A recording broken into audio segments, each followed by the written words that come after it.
going to give you all a very quick warning. Because this script has turned out to be very long, the audio of this video is going to be a bit inconsistent as I'm going to be recording all of this in parts. As I'm recording this segment of the video right now, the script still isn't done, and I'm 40 pages in. So I do apologize for the lack of consistency in the audio in this video, it's just that I know my limits now. But alas, I hope you enjoy.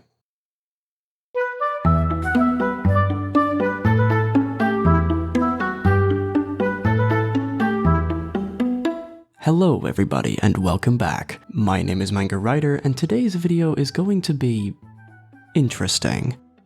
High Guardian Spice was a show that was originally going to come out in 2019, but due to stuff I'm not going to go into, the show had to be held back and was on a bit of a hiatus until it finally came out officially in October of 2021. A whole 2 years later. When the trailer announcing the show being made was released back in 2018, a lot of YouTubers made their own videos commentating on the show's poor marketing, and the fact that the trailer seemed to focus a good bit on the diversity aspect of the show rather than the show itself. It's a very modern reflection of the world. Our characters are really diverse, our cast is really diverse, and that's one of the things that excited me the most about it. We are 50% female in all the creative roles, and our writer's room is 100% female. I mean, this is what my whole career has been about, is trying to get those voices in there that are not being heard. From the lack of actual animation and only a couple of concept art, it was clear to everyone that Crunchyroll decided to advertise this way too early, and thus they could only really talk about diversity because, well, the team had pretty much nothing else to show. One of these many YouTubers that pointed this out in their trademark commentary style back in the day was yours truly.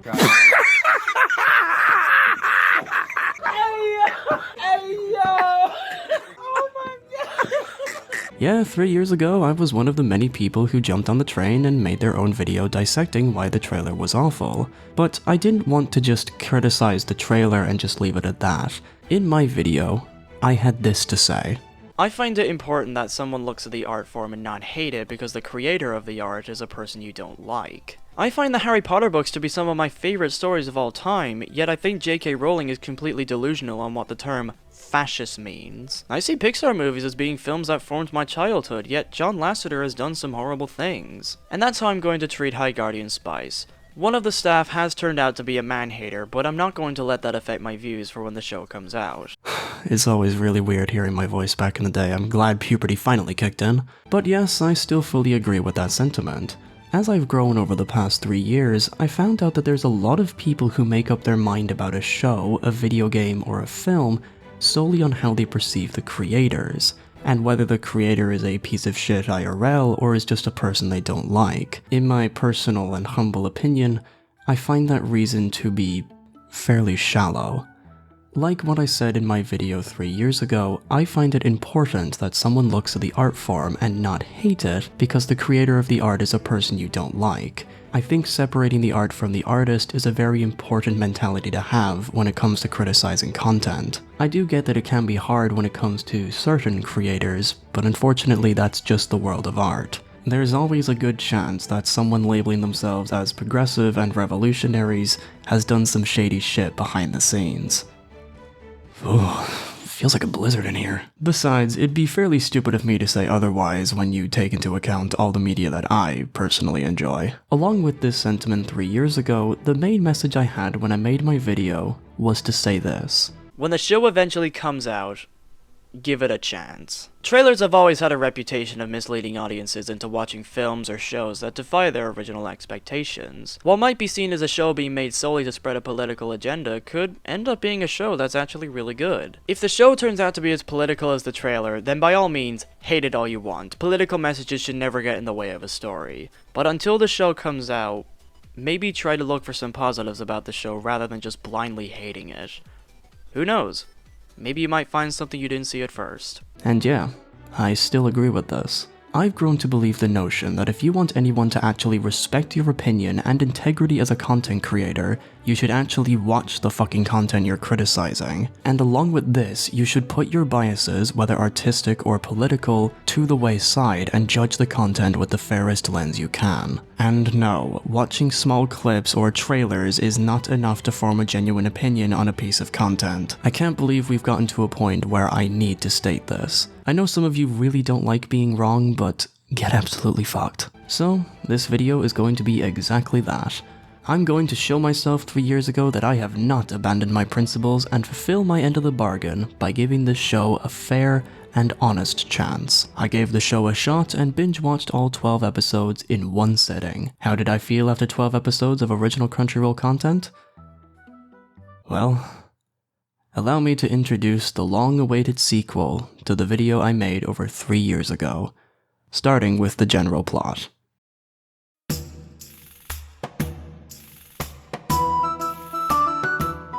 The basic story is that two young girls named Rosemary and Sage have been chosen to go to a special school where they can learn the ways of a guardian. Rosemary wishes to go as she wants to follow in her mother's footsteps, while Sage wishes to refine her magic and learn more ways of doing it. They head off to the magical town of Lingarth where they bump into Time, an elf, and Parsley, a fucking goblin. At the school, they meet up with new and colorful characters like Amaryllis, Snapdragon, Parnell, and many more, go on various adventures where character bonds strengthen and break, and get revealed to all the wonders and mysteries surrounding this strange world, while darker stuff happens under their very noses. That's basically it. In its simplest form, High Guardian Spice is a show that has a barely connected plot. Most of the adventures the cast go through are character-driven and focus on more development through experience and interactions. Plots are kept to the bare minimum so that the characters are the spotlight. There's a deeper story going on underneath, but it only really takes center stage at around episode 8. This show gives off the vibes of being a partially action-packed, slice-of-life, high school anime.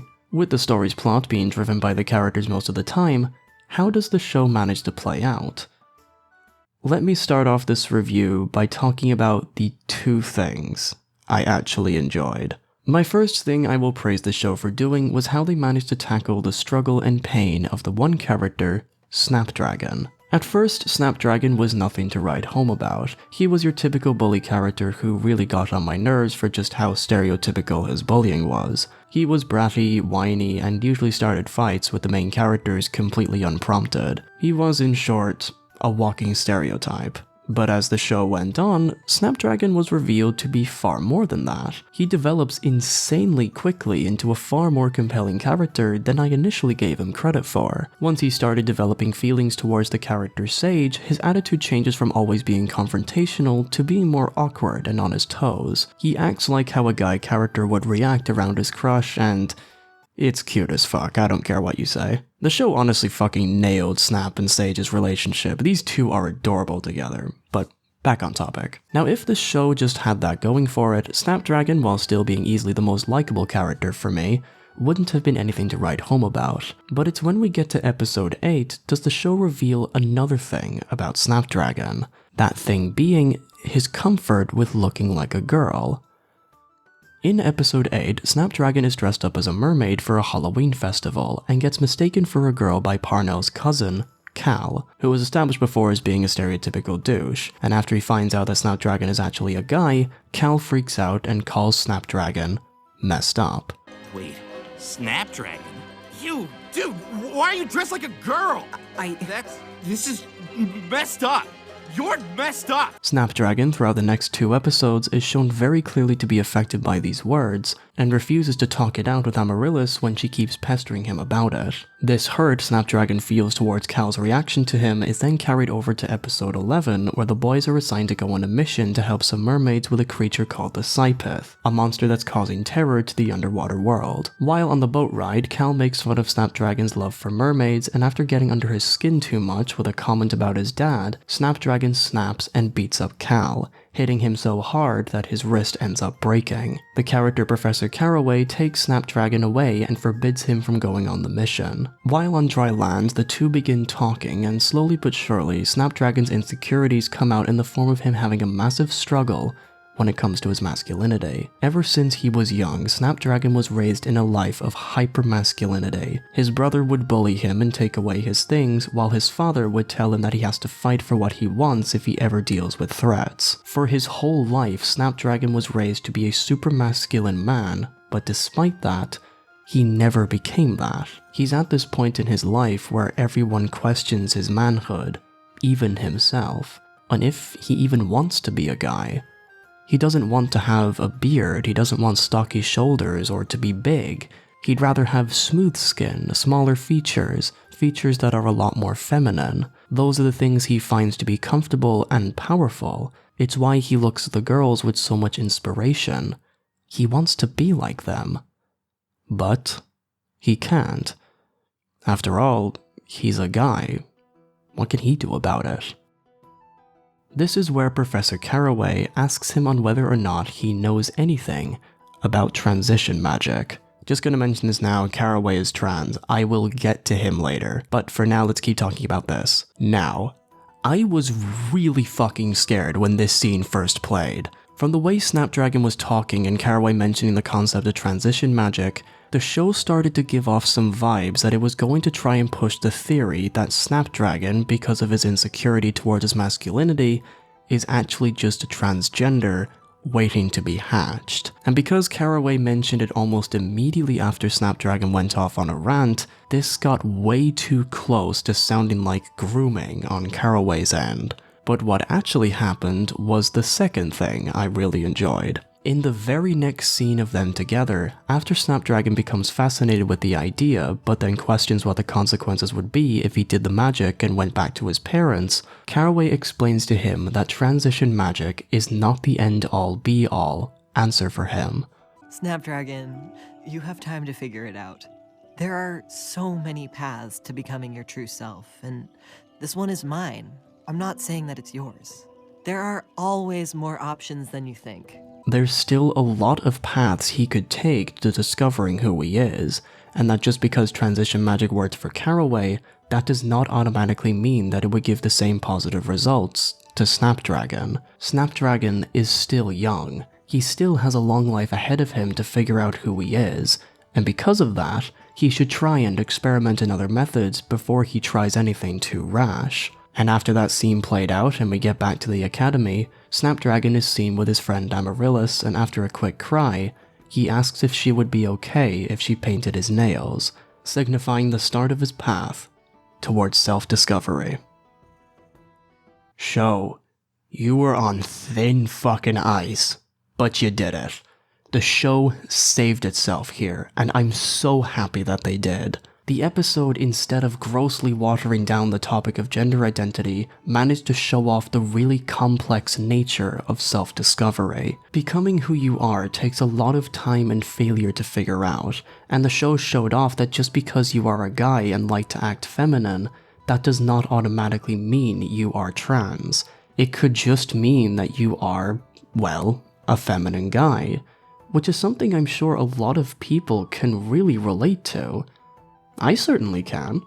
There was a lot of points in my life where I questioned my identity. I found myself very touched with how the show allowed Snapdragon to express his deep insecurities, and that Caraway knew exactly what to say to him once he was finished. This scene showed off a really healthy and honest depiction of the muddiness and uncertainty young people go through when they experience that stage in their lives, and that the solutions are not black or white, but hundreds of shades of grey as to what a young teenager can do when they feel like this. The show fucking nailed this topic and made Snapdragon a fantastic character. Great stuff all around. Unfortunately, this is where my praises end. While the stuff I just mentioned managed to show some fucking excellent writing on the writer's part, the other stuff that the show tried to show me resulted in a very different reaction. With the positives done, let's talk about the negatives.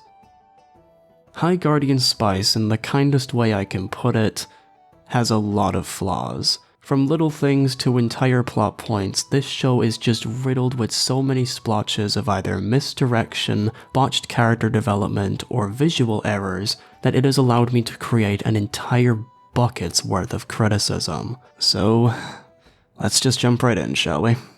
Let's first begin with the world building.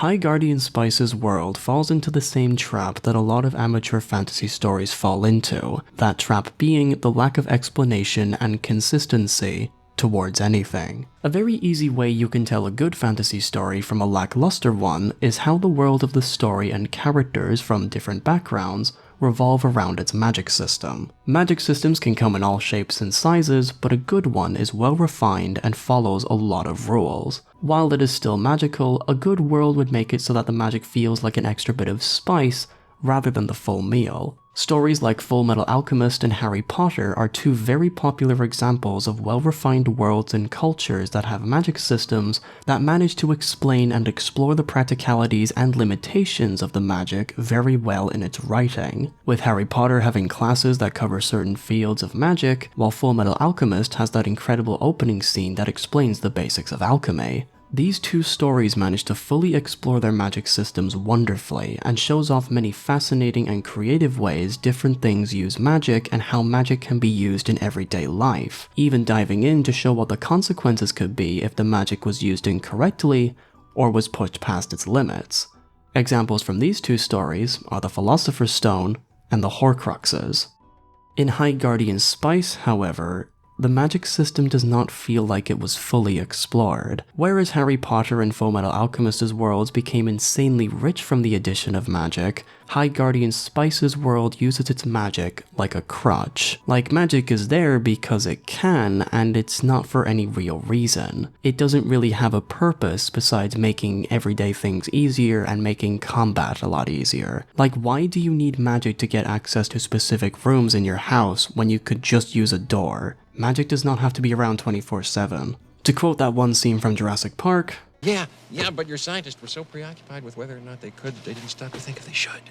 it suffers from that amateur storytelling technique that believes that just because the world is magical and has some weirdly designed creatures and colorful races wandering around, then that means the world automatically has charm. That's not the case at all. Because the show never really dived into the world and the way certain creatures act and function, the world feels almost lifeless, like it doesn't have a soul binding this place together. Lingarth just feels like a basic magical location that adds nothing new or interesting to the world of fantasy. And not to mention the fact that all of the races in this story run on the most common of stereotypes, like the elves being quiet, rude, living in the forest and using a bow and arrow, while the dwarves have many children and are good at forging. The show doesn't break any new grounds, and thus comes off as painfully generic. But what makes the magic in High Guardian Spice worse is the poor explanation of how good it really is. In the show, this takes the form of the debate between old magic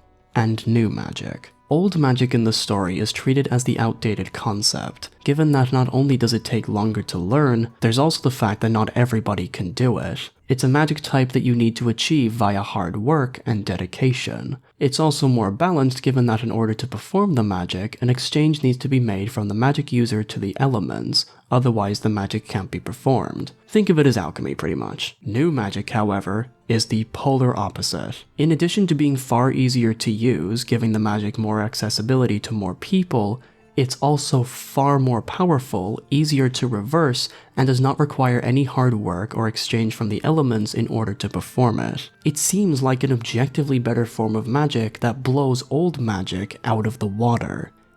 This is where it gets confusing. Despite the advantages of new magic being so many that not using it feels like you're almost handicapping yourself for no reason, the show tries to make a point about old magic still being useful. One way they try to do this is in episode 12, when Caraway and Sage combine old magic with new magic and they end up creating something even more powerful as a result. And the show also explains that the balance old magic requires makes the magic safer as a result. But the problem with this concept is that new magic is way too overpowered. I feel like making new magic too easy and too powerful was a very stupid decision, because even though the new magic was a probable cause of the rot in the show, which is a plot point that is barely ever explored, so I'm not even going to talk about it, just know it's there and that it's bad, the advantages that it has over old magic are just way too high. The show even has Sage going through this arc of having to learn new magic to the dislike of her parents, but the main question I have is why are the parents against it?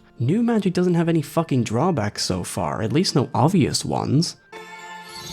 Huh? Guess this one's out of juice. This isn't just someone being a hardcore conservative that hates change, it's just fucking stupid. Why would you be against this? The story is on one hand trying to show that progress is the way to go forward and that sticking to tradition is not a great choice, but on the other hand, it's trying to make tradition out to be more balanced and better overall? What is this story trying to say? The story is of course trying to tell its audience that combining progress with tradition can lead to great stuff, but new magic is so fucking powerful on its own that it feels like adding old magic would just be overkill. It just feels pointless. They really shot themselves in the foot with making new magic this insanely powerful, holy shit. I feel like a simple fix to this imbalance would have been to just make the new magic far weaker. Because it's so easy to use, why not make the spells it casts inferior to old magic? They can still be powerful enough, but they should be very fucking limited. That way you can show the message that working hard on your magic is encouraged and that understanding balance and sacrifice are two very important things if you want to be a guardian. Make it so that new magic's only real advantage is that it's a good way to get people into learning about magic, and to help people who otherwise wouldn't understand have a device that can help them. Shit, you can have it so that the most useful thing new magic can do is make buildings easier. That would be fine. These changes, while greatly neutering the impact of new magic, would make it feel like new magic still has a place in the world of Lingarth. It's not useless, it can still have a purpose. Just don't make it so overpowered. It's almost like doing that would actually make the progress idea a lot more realistic, because it's almost like progress is very slow and very small, and sometimes it isn't always a good idea. But no, tradition bad, progress good, gotta keep beating that drum, otherwise we might actually have to give the past credit. But hey, some tradition is good. Sho, you sound like a schizophrenic, what the fuck are you trying to tell me? This confusion also flies in with the academy itself. What the honest fuck is this dumbass academy? Not only is the idea of making the academy so free that the students are pretty much left on their own is a really dumb idea, but having it so that the kids have to deal with obstacles and tasks that could very easily kill them is making the school out to be just incompetent rather than harsh. For fuck's sake, combat revolves around the students having to calm down fire-breathing dragon babies, while the potions teacher in the first class poisons her students and gives them an hour to make a cure. This isn't something that comes off as quirky or darkly funny, this school is just fucking barbaric. I understand that these kids were chosen to get into here, but like, you can't just work off of talent alone? It feels like the show was trying to give off the same vibes as, say, Hogwarts from Harry Potter or Camp Half-Blood from Percy Jackson. But in trying to copy those vibes, it forgot the parts of those schools that showed that the students were in no real danger during class, because that would be extremely dumb. This school makes their teenage characters go out on quests where they have to fight dragons and shit. Is this a school a place to learn or a place where Darwinism comes in at full swing? Because of this empty world, stupidly run school and confusing as fuck magic system, High Guardian Spice is a colossal mess when it comes to its world building. The world is just too confusing and too empty for me to give a shit about what's happening. But like what I said before, High Guardian Spice is a character-driven show. Most of the juicy conflict comes from its cast interacting with each other. So how does the show manage that? At least Snapdragon is well written.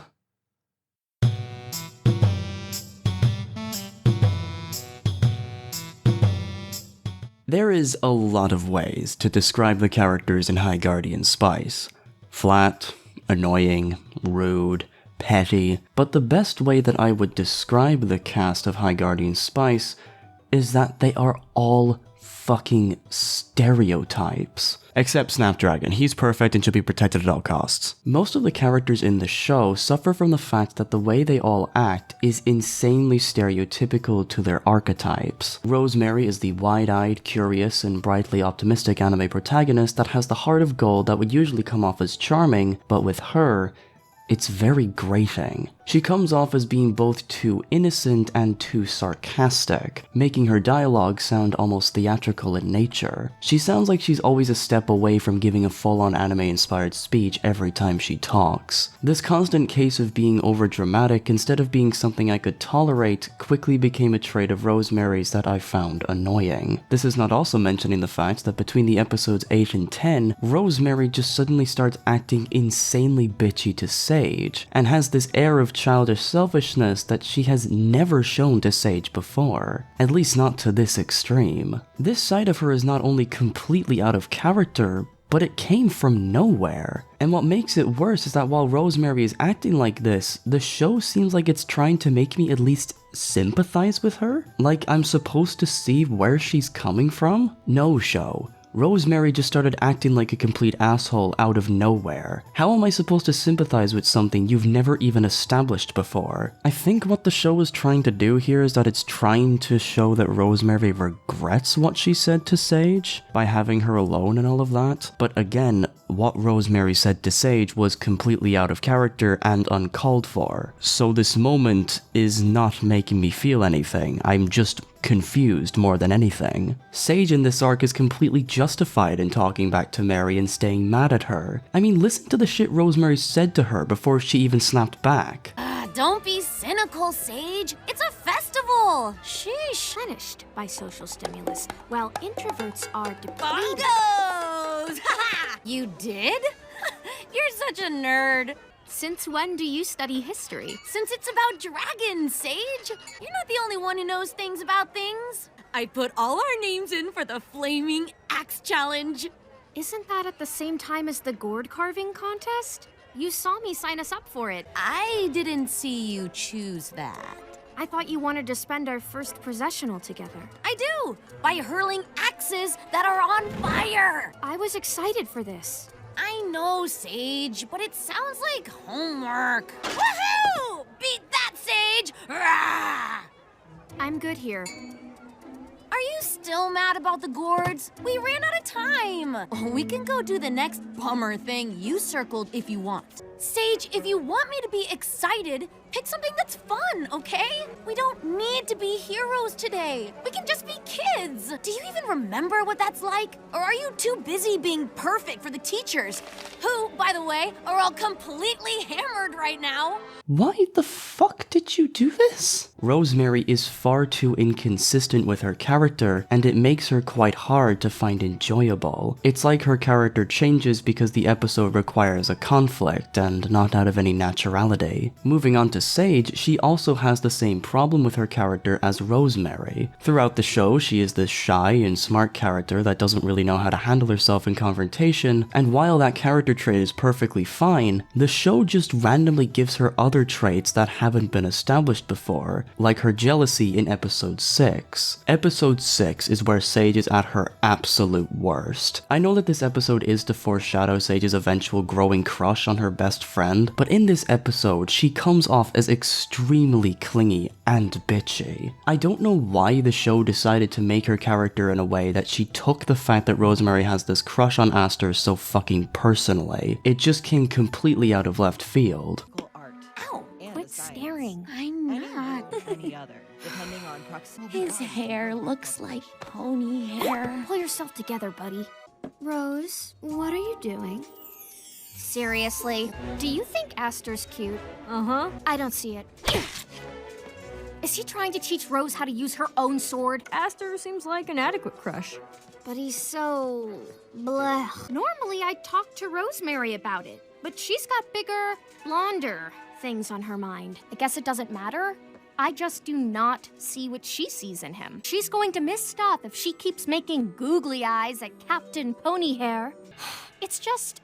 the guy showed up like 5 minutes ago. Should I say something to Rose before we start? I mean, she's gonna faceplant if she doesn't pay attention. How do you think we solve it? We should ask Aster. He seems real bright. See? We're a better team than You're way too hung up on Rosemary. Not to beat a dead pony, but Rose could do so much better. I know what she needs, and it's not him. And to have her take it out on Snapdragon, even going as far as to insult guy friendships, is again very out of character. You wouldn't get this. You're a guy. But Rosemary and we've been best friends for pretty much ever. I understand friendship. Guy friendship is different. It isn't the same. Guys don't talk about their feelings. Rose and I are girls. You and Amaryllis are a different story. In any case, guys just don't understand that the bond between girls is just deeper. I'd expect this kind of pettiness from a character like Amaryllis, not her. This character arc is shown in episode 6 and is then immediately dropped. She doesn't have this kind of clinginess again. It felt like she was written this way just so that the episode could have some unnecessary conflict. The only character who I would say came close to being likable out of the 4 main girls was Parsley, solely because she's the least developed. Aside from her having one moment of having sudden clashes with her parents in episode 4, she stays very consistent with her personality throughout the show. She's the average moral support character who's like the glue that holds the whole group together, and you know what? That's fine. My problems with Parsley, to be completely honest with you, are very few. Again, the moment in episode 4 feels like the episode needed a conflict and didn't know how to make Parsley confrontational, so they just add this small part in that had very little build-up. Are you starting to see a bit of a pattern in my criticisms here? Things happening amongst the cast rather than happening organically instead happen because the show simply wants to have some conflict. But because they're all written in a way that makes it so that these 3 characters always get along fairly well, having them suddenly argue and get into personal fights just comes off as forced. There is a way to make characters like these argue, but this was just not the way to go about it. But at least when it came to those characters, 90% of the time they're on screen, they're fairly inoffensive. The worst crime they commit is being a bit annoying. They just kind of exist in the show. However, the characters who actively look for conflict are the ones that really got under my skin. Seriously, I don't know what it is about the writing of this show, but why do so many characters have an attitude? Why are so many of them just cunts? These asshole characters do not have that charm that characters like, say, Sonic, Tony Stark, or Deadpool have. These characters are just so badly written that they all just come off as obnoxious archetypes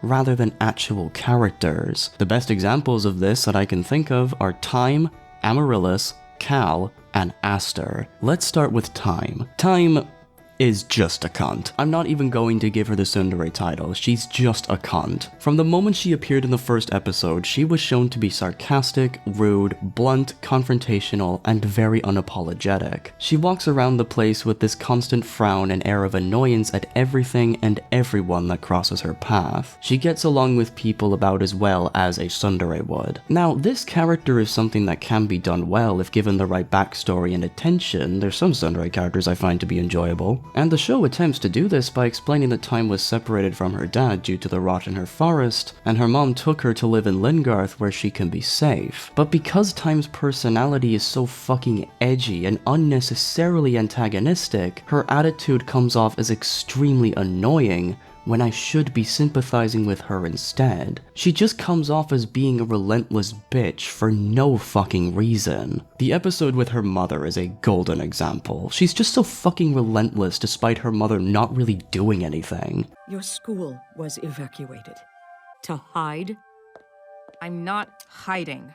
I just didn't want to bother you. I haven't seen you since school started. I thought you'd be happier that way. I see you've met my daughter. Time, I remember when you were this little. Really? I was a dwarf baby? Time. Her marksmanship always takes precedence over her tact. Yeah, I learned it from watching you, Mom. Listen, Mom. It's all right. I get it. Get what? I can't say 2 words to you without you interrupting me. I know it's not easy for us right now. Mom! Maybe the next time school's out, you'll come see me. I understand that Time is a teenage girl and that she's going through a lot, but holy fucking shit, that does not give you the right to just dump all edgy points into one fucking character because, ooh, I'm dark and depressing. Fuck off, show. Hooray!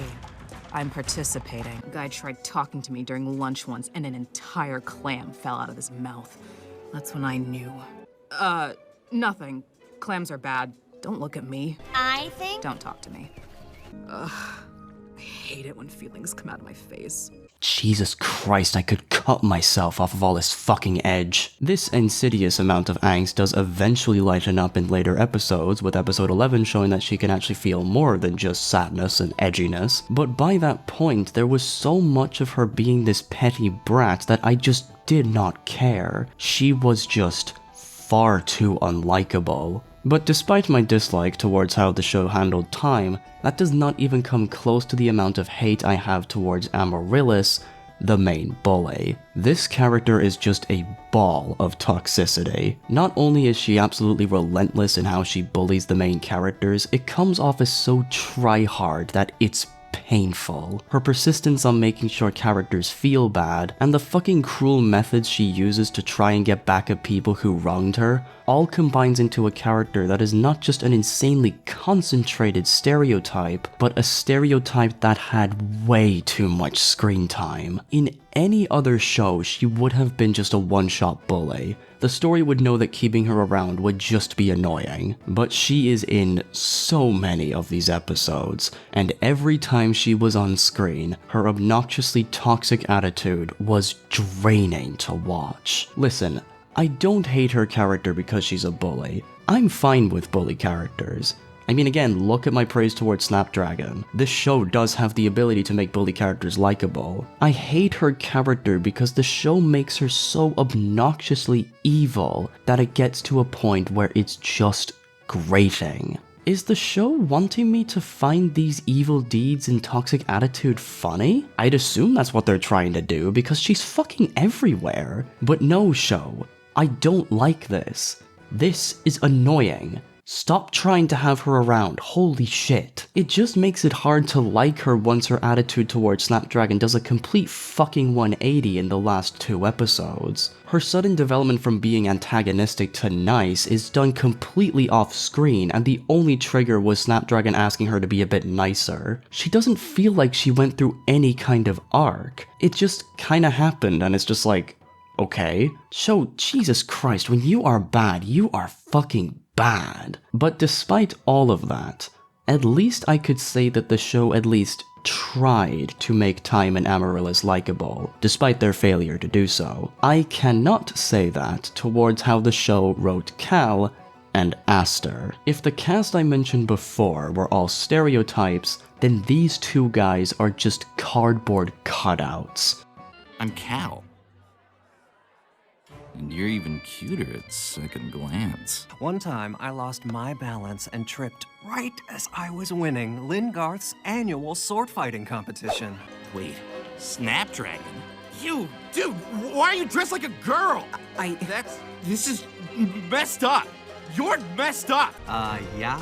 You might have heard of Lingarth's climbing champion 1 year running? Don't you mean in the water? I know you'd rather be swimming with the other mermaids. Listen, Rhubarb, no one's probably ever told you this before, but you're sort of cute. And that's your thing, you're pretty good at it. Come on. Like you don't remember gallivanting around the autumn processional? You love making such a splash in your mermaid costume. You probably thought she's just a regular girl, nothing to notice, but Rhubarb's like really good at this stuff. No. But you loved dressing like one, didn't you? Rosebarb's strength today showed me that I have a lot to learn about myself. Your dad must be thrilled to call you his daughter. Should have known you were stuck up. They're literally just egotistical sexists, with Cal even going a step above and being a transphobe. That is it. That is their characters. Their bigotry is their personality. You guys did not even try to make these characters human. Everything they say is just dripping with this blatant bigotry that no one would fucking have. And I get it, making these cartoonishly evil villains is easy to do. It can even be fun. But here, good lord, it is so forced. The show also has a couple of villains, but to be honest, I don't really feel anything for them. They're just kind of there. The most interesting one I would say is the cat lady, and even then I wouldn't even call her a villain. Half the time she doesn't even want to do anything evil, so it makes her sudden redemption arc by stabbing one of her partners in the back extremely predictable. From the constant breaking of character just so that there can be conflict, relentless search for confrontation, and just bigoted stereotypes, High Guardian Spice managed to write successfully maybe 2 or 3 consistently good characters, while the rest either never change or are so badly written that they just come off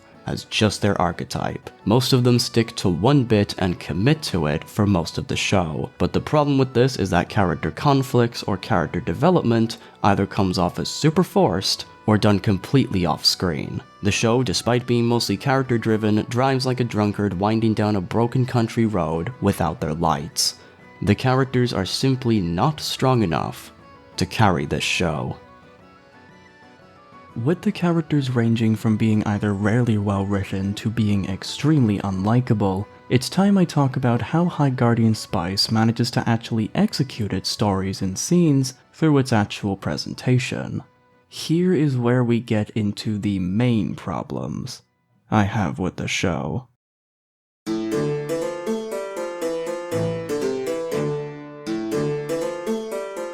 Let's start off with multiple plots. High Guardian Spice on many different occasions feels like it's trying to tell you too much in too short of a time. What I mean by this is that episodes will sometimes have 2 or 3 plots moving alongside each other, and none manage to transition naturally from one to the other. The best example I can think of is episode 3, where along with Rosemary discovering a bit more about her mother, there's a story involving Parsley going through a couple of trials using only a tiny hammer, and a story with Sage making a potion that gets out of hand. These stories are spliced up together into this weird mess where it feels like too much is going on, making it hard for me to pay full attention to what the stories are trying to tell me and get fully invested in their narratives. The easiest thing to do here would have been to just make one story play out fully so that the audience can be completely focused on that one plot line and then move on to the next one once that first story was completed.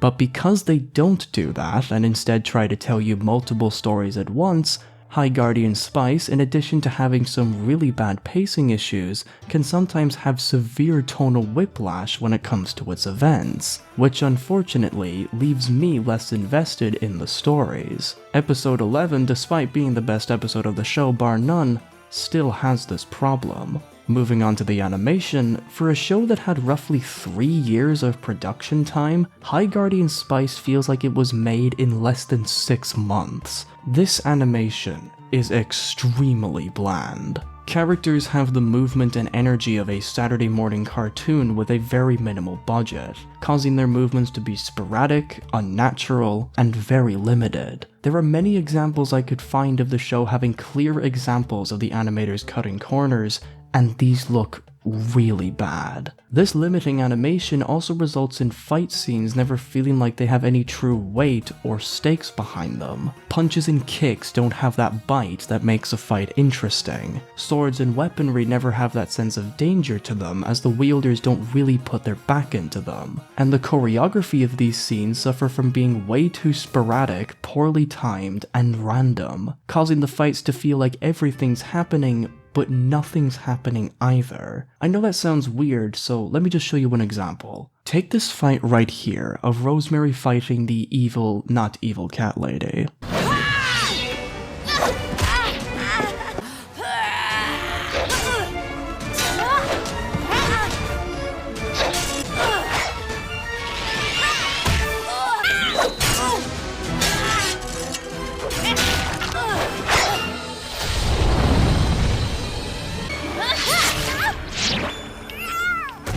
This fight doesn't feel like it has any weight to it thanks to the reasons I mentioned before, and because of this, High Guardian Spice, whenever it tries to do action scenes, comes off as very unpolished, even lifeless. Which transitions to my next point, Deadeye Syndrome. In most of the episodes of the show, High Guardian Spice has a lot of what I would describe as Deadeye Syndrome, which is basically when a character looks like their soul left their body for a couple of seconds and thus have this blank stare. Deadeye Syndrome would usually come out in animation during an in-between, a freeze frame that you weren't supposed to actually see. When the supposed Deadeye frame is played between a couple of frames of animation, it helps in giving a character more life and actually adds more performance to the final animation. But in High Guardian Spice, because it does not have the most lively or expressive animation, Deadeyes are not just on in-betweens, but whole drawings as well, allowing you to see it on full display. This would be okay if I only saw it maybe once or twice an episode, but there is far too much of it to not point out. The first 5 episodes have so many examples of Deadeye syndrome. Characters will go for sometimes full scenes, either not looking at the character they're talking to, or have a face that looks like it had the abyss suddenly stare back at them. I'm shocked just from the sheer number of examples I was able to find, which is even more annoying when you take the fact that High Guardian Spice had 2 extra years to be produced into account. You had all of this time, and this was the final product? This just feels rushed, or like the animators had a serious lack of direction. But it wasn't just the animation that suffered. There's also the acting. High Guardian Spice's voice acting, to put it very bluntly, It's not a giant sword. She's just shorter than you. Good job, baby crone. They say the best way to win an argument is pedantically. Let's not give up. Why not? Come with me. is not good. Now, I don't want to be too critical on the voice actors here. According to the credits and online sources, these actors aren't voice actors, but live actors. Because of that, I understand some of their voices being a bit stilted and sometimes forced. Not to mention that the things this show has the actors say are close to impossible to voice and make it sound natural, but I will get to the dialogue when I get there. So the voice actors I'll defend a bit. Speaking from personal, but unprofessional experience, I can tell you that live acting and voice acting are two very different fields. But one thing I can say from my own experiences as an actor, from on stage, on screen, and behind a microphone, is that with good direction and guidance, many actors have the ability to give at least a decent performance in any kind of field. A good teacher guiding you through the rocky terrain can do fucking wonders. This is something I cannot say about the voice direction in High Guardian Spice. It feels close to non-existent. This lack of voice direction makes the voice actors sound like the only direction they had was the lines on the script, and so just read the lines and didn't do many retakes. And because of this, some voice actors give the rare decent performance, while others unfortunately give very poor performances. Professor Phlox, Slime Boy, and Smokeface, I would say, were the worst from the series. All three actors constantly mumble or drone their lines. Oh, of course. Glad you're, making what is that? Oh, Olive, we knew you'd balk, so let's make this simple. Oh, smart. So, I have an important job for you. Slimeboy either sounds like he's constantly bored or is completely out of it. Oh, it's fine. We're on break. We got catapulted out because of a traveler infestation. I am Slimeboy. That's what everyone calls me. I kind of like it. It's succinct. Slime, and then boy. I got papers, blunts, bongs, all the ingredients to make a high nigga pie. It gets to a point where I sometimes couldn't even understand what the three characters were even saying. And when it comes to voice acting, the last thing you want to have happen is for no one to understand you. There is a way to make a character mumble and still have them not just easy to understand, but also have some life behind the voice. You want an example? Here. Let me play this clip of Slimeboy with nothing done to the audio. Then, once it stops playing, I'll dub over the same scene and try to do it better. Let's give this a whirl. That's what everyone calls me. I kind of like it. It's succinct. Slime, and then boy. That's what everyone calls me. I kind of like it because, it's kind of like slime and then boy. If I did worse, then by all means you can say it, I'm just trying to make a point. But with that analyzed and criticized, let's move on to the other cause of the voice acting sounding bad, the dialogue.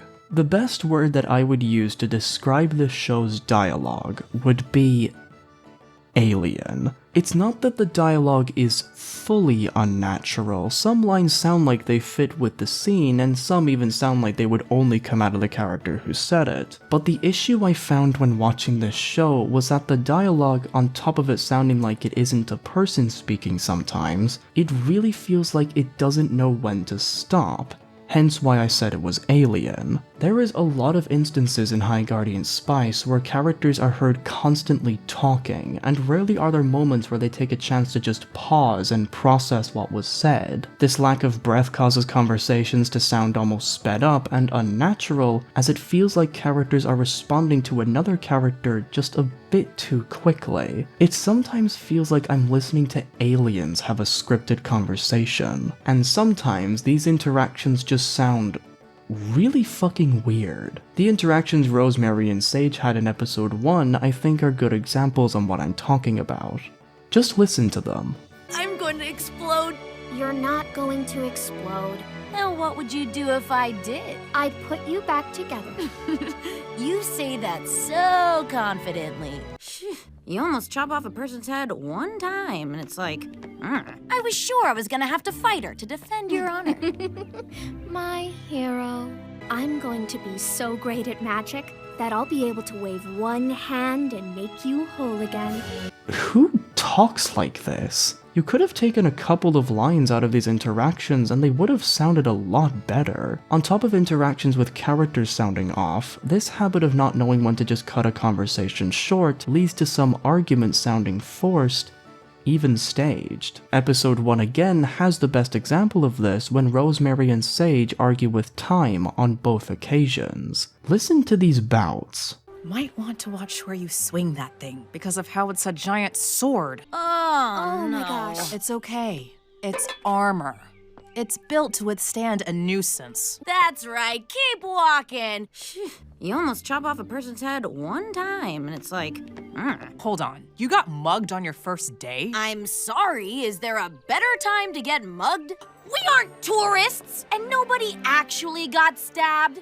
It's not a giant sword. She's just shorter than you. Good job, baby crone. They say the best way to win an argument is pedantically. Seriously, who the fuck talks like this? You'd say that shit on Twitter, not to a fucking person. All of this combined leaves the show already quite messy and all over the place. But what makes all of this worse is that High Guardian Spice has no idea who their audience is, making it a complete tonal mess. Which will transition to my other point.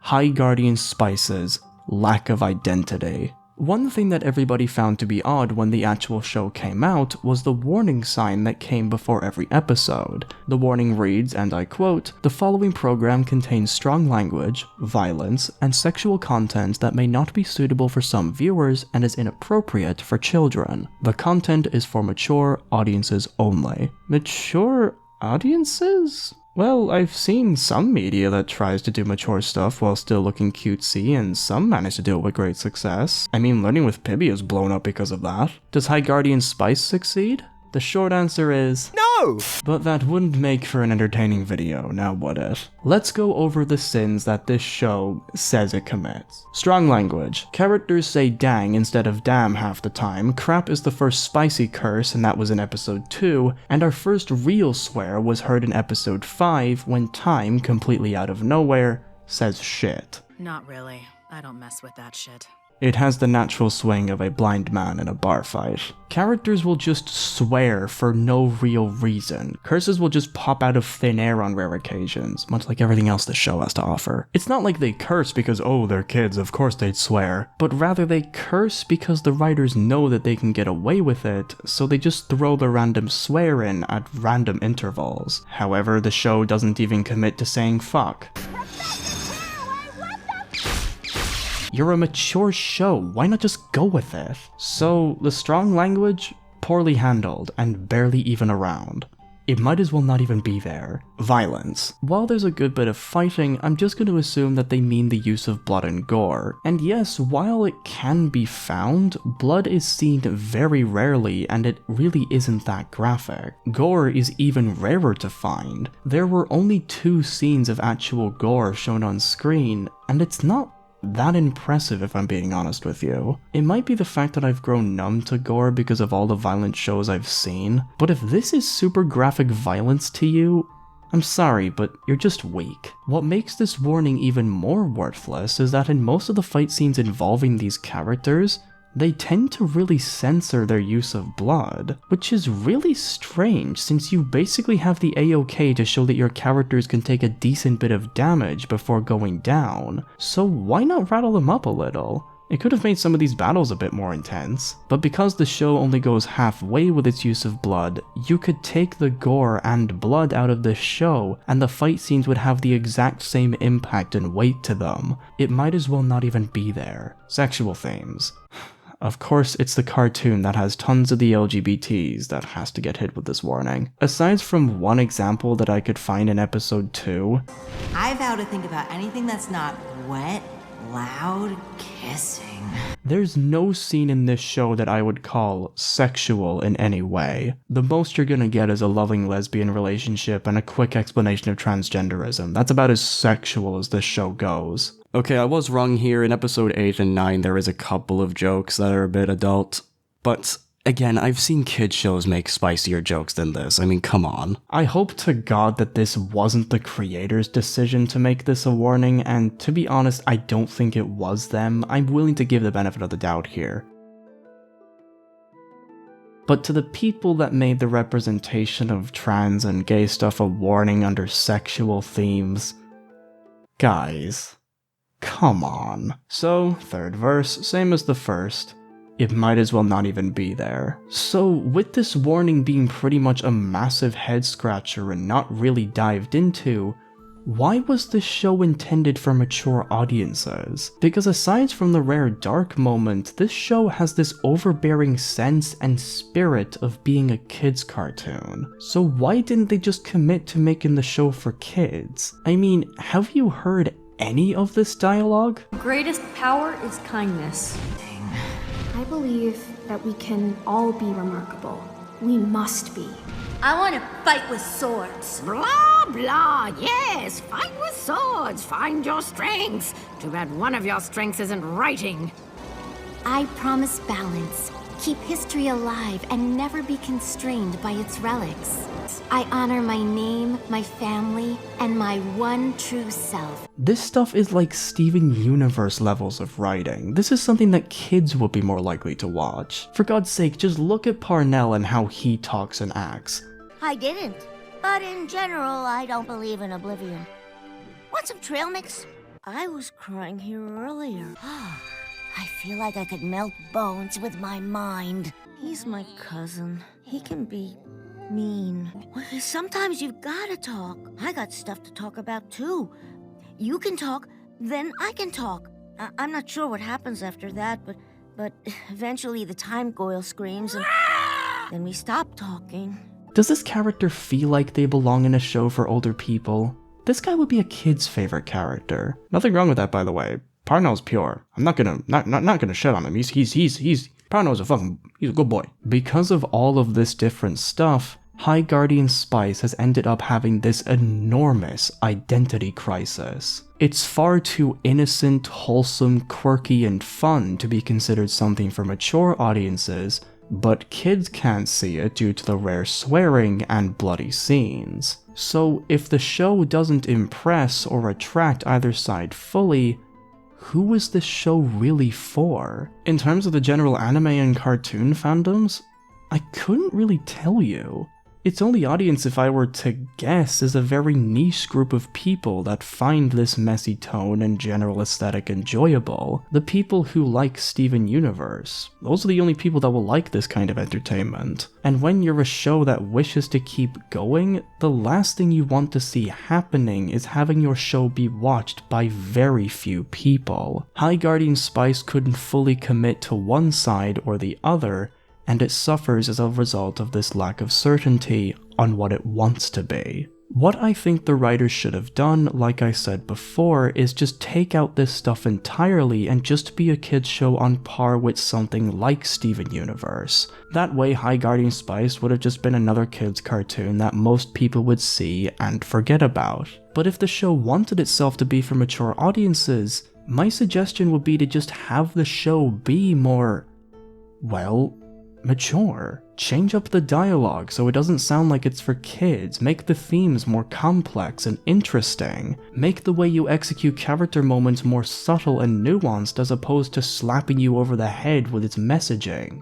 Make characters more layered and make them struggle more. Make them morally grey. And when the show gets violent, make it fucking violent. Episode 11 with the Psypith should be fucking tame in comparison to the shit these guys have to go through. What I think the show failed at doing was transitioning the more mature themes and plots into the story way too late. The thing that they should have done was establish this more dark storyline right from the first episode. That way the show would have been able to represent itself properly to the viewer and tell them very early on that some dark shit is gonna happen in the future. After watching the first episode with a friend, he made this really good point. That point being that the perfect place to expose this more mature side to the show would have been in Rosemary's nightmare of her mother being consumed by the rot. This would have been a perfect place to show off the darker aspects of the story. It takes place fairly into the episode, so it will be timed well, and it stops fairly early too, so the episode still could have been this more friendly story,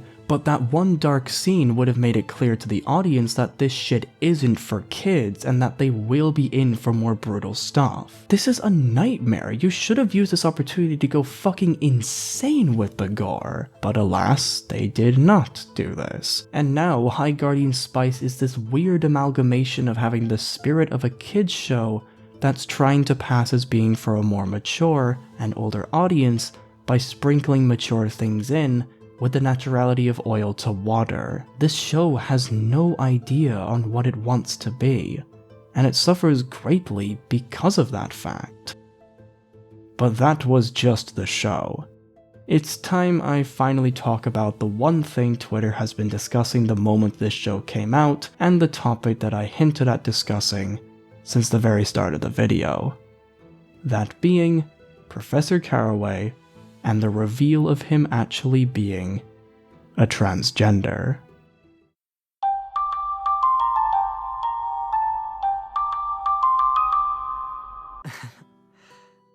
I'm transgender.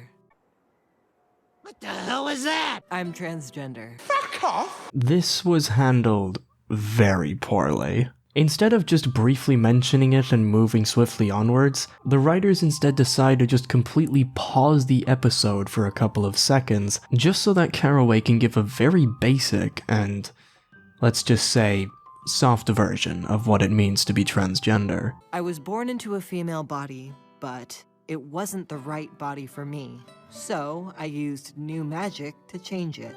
I take a potion once a month to keep the spell active, which lets me be the real me. This scene has the natural storytelling finesse of a brick flying through a closed window, but alas, I digress. After briefly explaining why he decided to transition, he says that with the power of new transition magic, he can become his true self. However, he has to take a potion once a month in order to keep up his appearance. Now I understand that they're trying to do a metaphor for puberty blockers. I may not be trans, but I'm educated enough. But here's my problem with this plot point. One, this scene was not melded well into this episode at all, that goes without saying. But the real problem I have is what this spell implies about transition magic. Let me start my argument by asking the show this question. Why didn't you make the transition permanent?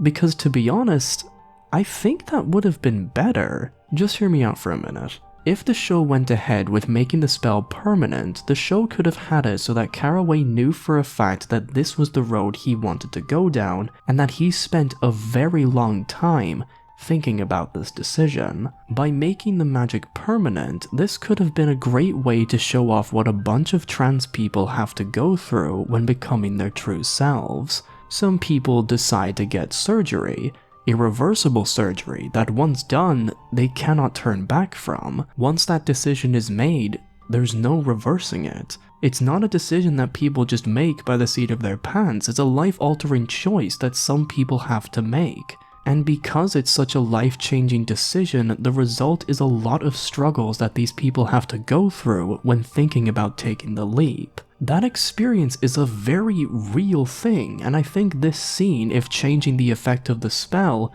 could have made Professor Caraway a far more interesting character right out of the gate. And on top of that, it could have been a great way to show off that part of being trans that I feel like really needs to be talked about. It's very heavy stuff, don't get me wrong, but I feel like in a show that's made for mature audiences in mind, this would have been a perfectly fine thing to tackle, and it could have made for some really nice representation. But because the spell is only temporary and only needs to be recharged once every month, this makes Caraway's reveal to be trans have far less impact than what it could have had. By making the spell only temporary, it lessens the impact of Caraway's struggle with his identity because this spell makes it seem almost too easy. It doesn't really cause any struggle to maintain it, it only requires the most basic of effort to keep it running. It requires basically no sacrifice from Caraway, and on top of that, it seems like this spell doesn't have any consequences if Caraway ever chose to stop. This lack of consequence and sacrifice from Caraway's end kinda makes the talk with Snapdragon in episode 11 lose a good bit of its punch, because if by any chance Snapdragon was to try out transition magic, if he found out that he wasn't actually trans and was just a feminine guy, he could just wait a month and not take the potion and then boom, the spell would be gone, he'd be back to normal. He wouldn't have to sacrifice anything major, it wouldn't cause that much of a struggle. I mean, a month of being in the wrong body doesn't sound nearly as bad as being in the wrong body permanently, does it? The show feels like it's almost making transgenderism out to be like a thing that you can just turn on and off or stop whenever, when that really isn't the case.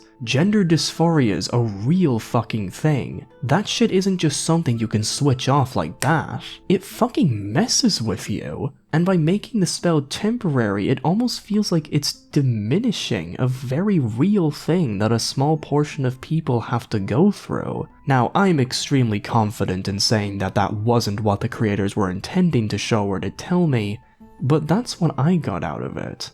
I mean, I could be wrong, but just think about it.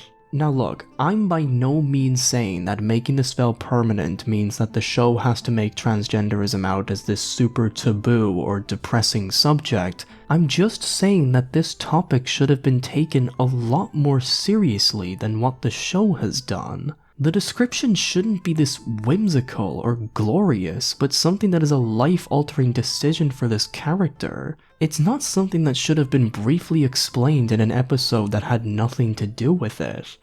It just kind of felt forced in a way. This subject could have been done so much better.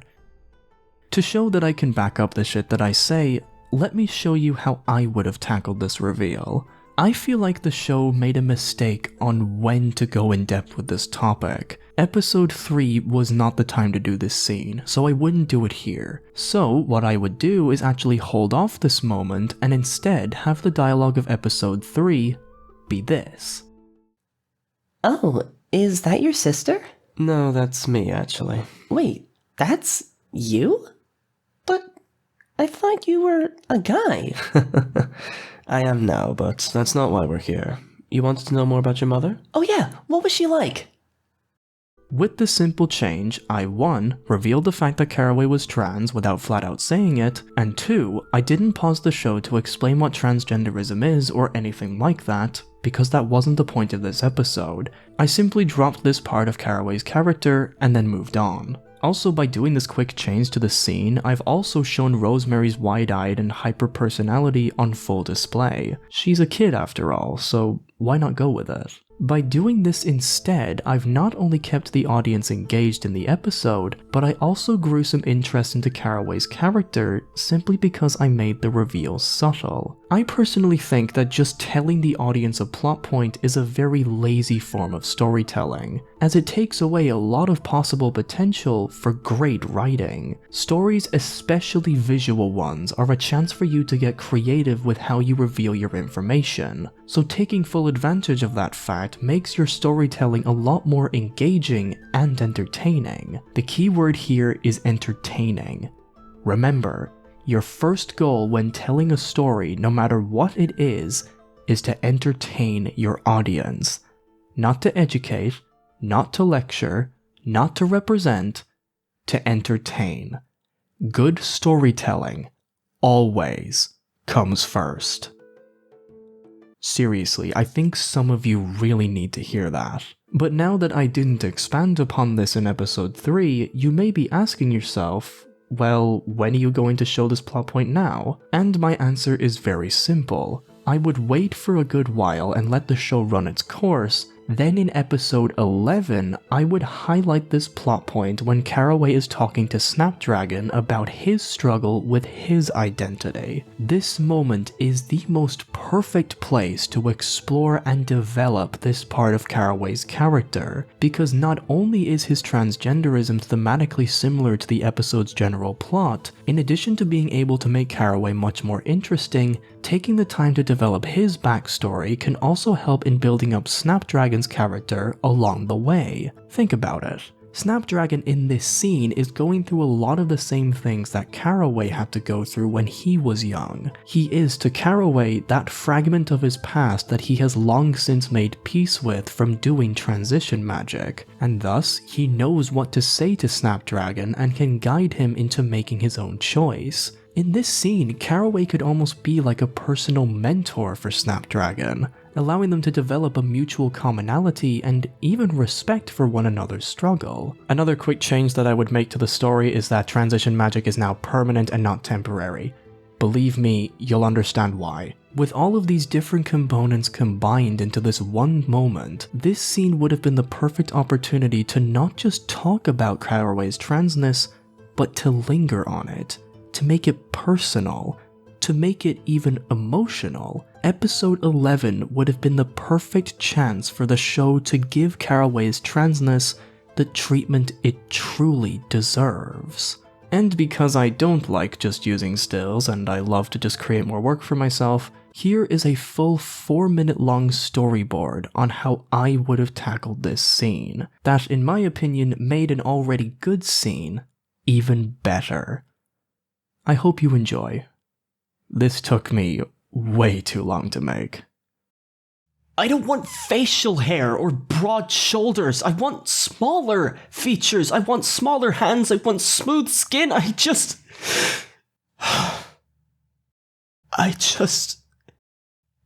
wish I knew who I wanted to be. I'm sorry.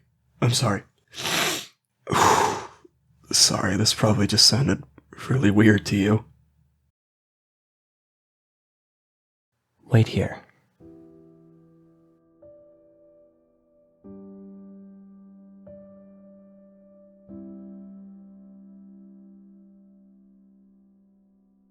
What is this?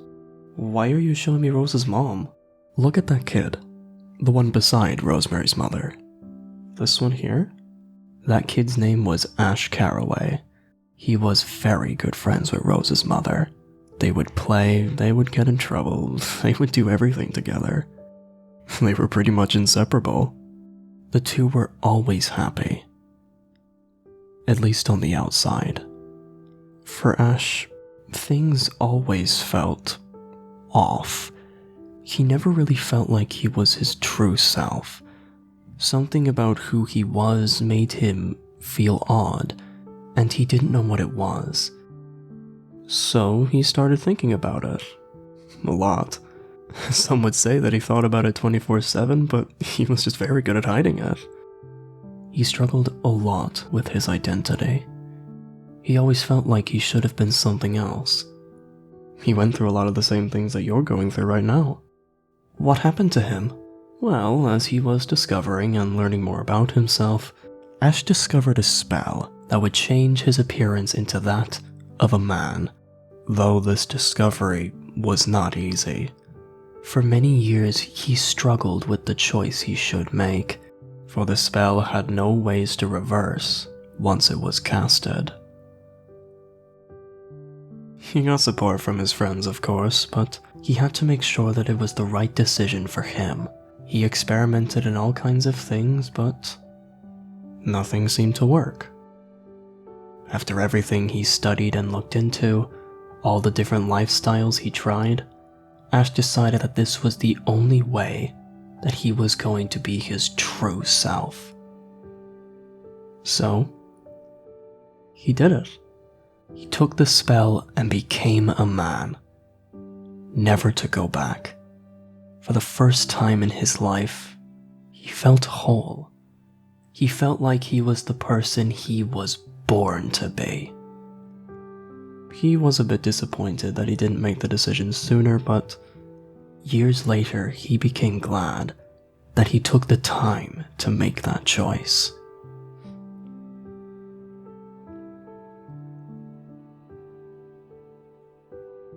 You are still young, Snapdragon. You may not have the answers now, but you will find them eventually. But what if I don't? What if I never find out who I am? How am I supposed to live my life then? Tell me, what is my path? I'm not going to tell you what your path is, because that is not my decision to make. There are hundreds of ways and many different paths that you could take to discover who you are. This was just mine. Your path is for you to discover on your own. It may take a long time, sure, but you will find it eventually. Think about it as much as you can if it's really bothering you that much. Just don't do anything permanent without giving it some thought first. Okay?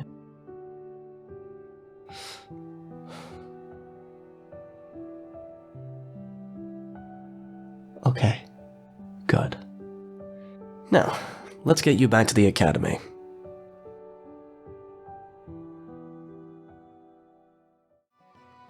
With these couple of small changes to the story and plot beats, not only did I not just flat out say that Caraway was transgender, but I also managed to develop 2 characters in the span of just a couple of minutes, and made an already excellent scene a bit more emotional. The reason I put in so much work into my changes and made that full storyboard is to prove that this is what you can do if you decide to take the difficult route in storytelling and not just tell your audience what is happening. There was a million different ways to make this reveal more impactful and heartwarming at the same time. That's just how I would do it. And it's what makes me really annoyed at High Guardian Spice for how it decided to tackle Caraway's transition, because that shit deserved to be better. Caraway deserved better. Transgenderism deserves better. To the people who thought that this entire segment was just going to be me bashing the trans character, I'm glad that you kept watching. I hope that everything I showed you just revealed to you just how much I care about good writing, and how if you put quality writing first, representation can be impactful and emotional a whole lot easier.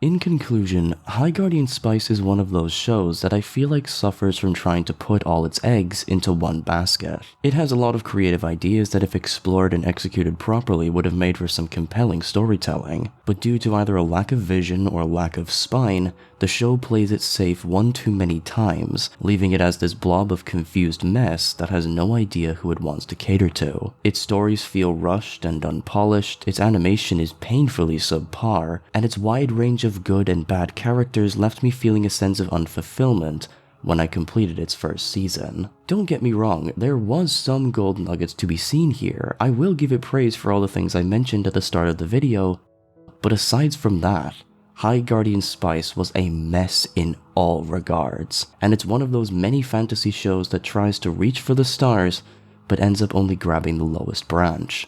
This show left a lot to be desired in both its writing, its animation, and especially in its representation.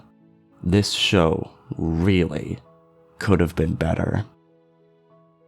My name is Manga Writer, and I gave High Guardian Spice a chance, and I can now say with full confidence, that I am not impressed.